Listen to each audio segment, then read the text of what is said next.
बिस्मिल्लाहिर्रहमानिर्रहीम। अस्सलाम वालेकुम। मैं हूँ डॉक्टर इरम ख़ान नियाज़ी। मैं आप सबको अपने चैनल पे वेलकम करती हूँ। माय डियर यूट्यूब फैमिली, मेरी दुआ है कि अल्लाह पाक आप सबको अपनी हिफ्ज़ व अमान में रखे और इस रमज़ानुल मुबारक में आप तमाम लोगों को रोज़े रखने की तौफ़ीक अता फ़रमाए, सदका खैरात करने की तौफ़ीक अता फ़रमाए।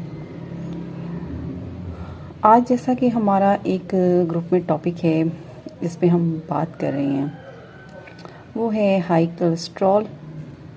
इसके बारे में हम बात करेंगे, इसकी सिम्टम्स पे बात करेंगे और इसकी एहतियाती तदाबीर पे हम बात करेंगे।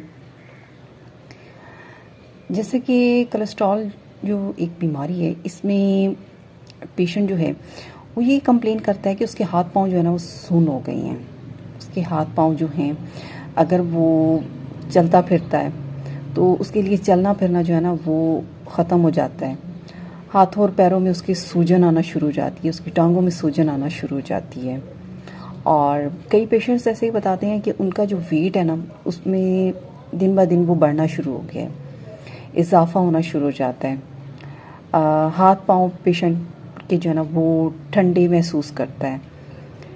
इसके अलावा अक्सर पेशेंट ये भी बताते हैं कि उनके सीने में जो है ना वो दर्द होता है, हद से ज़्यादा उसमें सुस्ती और थकावट पाई जाती है।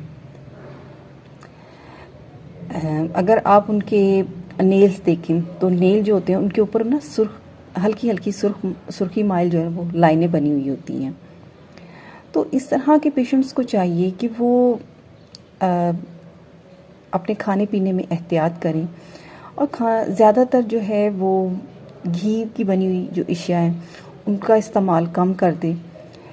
इसके साथ गोश्त का इस्तेमाल जो है वो अपनी डाइट में कम करें, मक्खन का इस्तेमाल, और इसके साथ साथ मीठी अशिया जो होती हैं उनका इस्तेमाल कम करें।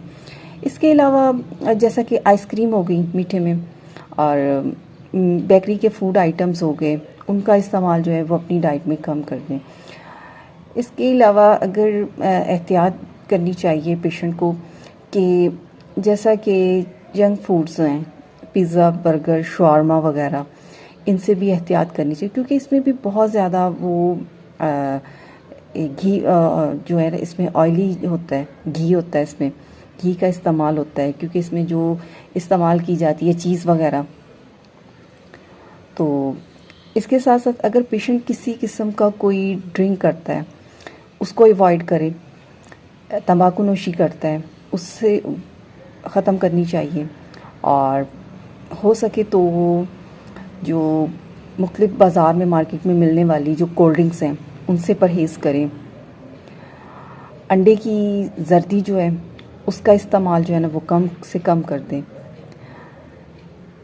इस तरह अगर थोड़ी और अपनी डाइट में जो है ना पानी का इस्तेमाल ज़्यादा करें, वॉक का जो है वो सुबह शाम करें, तो इससे ये होता है कि हाई कोलेस्ट्रॉल जो है ना लेवल उसको अपने लाने में काफ़ी हद तक मददगार साबित हो सकता है। ये थी हाई कोलेस्ट्रॉल के हवाले से कुछ अलामात और एहतियाती तदाबीर जो मैंने आपसे शेयर की। शुक्रिया।